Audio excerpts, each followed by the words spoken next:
যেহেতু প্রিন্স এসে গিয়েছে, দর্শক প্রিন্স দেখার জন্য উন্মাদ হয়ে গিয়েছে। এটা আমি শুরুতেই বলেছিলাম, প্রিন্স ছবির শুরুতে আমরা অনেক ঝামেলায় পড়েছিলাম, মনে হচ্ছিল অনেক কষ্টে পড়েছিলাম, অনেক দুঃখে পড়েছিলাম। আমি তখন একটা কথা বলেছি, যে প্রেমে অনেক বেশি ঝামেলা থাকে সেই প্রেম জমে বেশি। আরে যে প্রেমে ঝামেলা নেই সে প্রেম তো জমবে না। সুতরাং প্রিন্স ছবি নিয়ে শুরুতে অনেক ঝামেলা হয়েছিল। আমরা তখনই বুঝেছিলাম যে প্রিন্সের সামনে অনেক সুন্দর দিন আসছে, অনেক সফল দিন আসছে।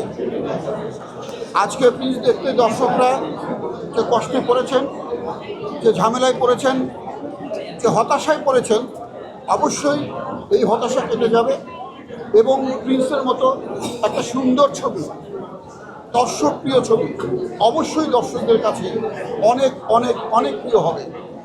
এই কয়েকদিনের ব্যবধানে সেটাই প্রমাণিত হচ্ছে। দর্শক এখন উন্মুখ হয়ে আছেন কে কখন প্রিন্স ছবি দেখছেন। অনেক সুন্দর, অনেক সুন্দর।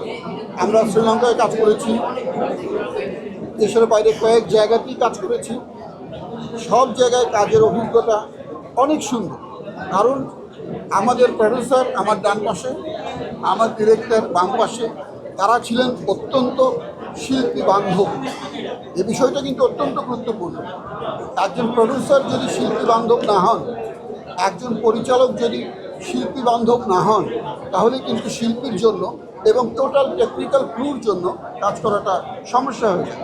আমরা কখনোই আমাদের কোনো শিল্পী, আমি নিশ্চিত আমাদের প্রডিউসারের কাজ নিয়ে, তার সহানুভূতি নিয়ে, তার আন্তরিকতা নিয়ে, আমাদের ডিরেক্টরের কাজ নিয়ে, কাজের মান নিয়ে, তার আন্তরিকতা নিয়ে আমি নিশ্চিত কোনো শিল্পী, কোনো কলাকুশলী কোনো অভিযোগ তুলতে পারবেন না।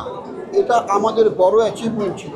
একটা কাজে প্রিন্স ছবির শুরু থেকেই নানা ঝামেলা হচ্ছিল, ভিসা পাওয়া নিয়ে, লোকেশন নিয়ে অনেক সমস্যা হচ্ছিল, কিন্তু কখনো আমি এই দুইজন মানুষকে হতাশ হতে দেখিনি।